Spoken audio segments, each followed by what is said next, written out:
nagkakakontinua, di ba, mabilis na po. Yung pong inggit at mamaki po ng BNA, hindi nangangahulugan na si Senador Grace po ay hindi po natural born Filipino.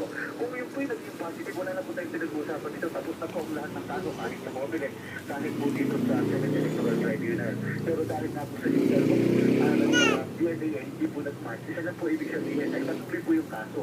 Papasok yung pag-interpret natin doon sa kung ano ba talaga ang citizenship ng isang napulat dito sa Pilipinas. Pero kung Okay, naputol si Attorney George pero okay naman na-cover na lahat.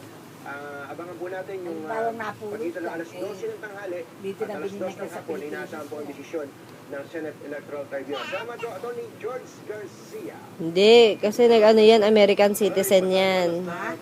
Nag-American citizen yan eh. Kumustahin naman natin ang biyahe na MRT ngayon. Andun si Kiko Palde ng Gabarita. Kiko. Yes, sir. Kung ang pasok ko sa opisina ay alas 9 ng umaga, ang payo natin sa inyo ay umalis na kayo sa inyong mga tahanan, lalo na kung sasakay kayo dito sa MRT. Dahil sa katulad ng kitan ninyo, dito sa aking likuran, tuloy-tuloy pa naman itong pag-akyat ng mga pasahero mula dito sa first Hindi floor. siya dito lumaki.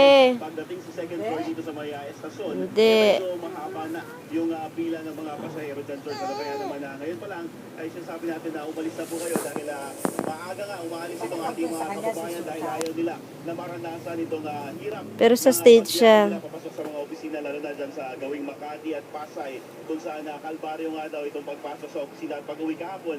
Kaya naman ito yung gusto nilang maiwasan kaya umalis yung marami nating mga kapamilya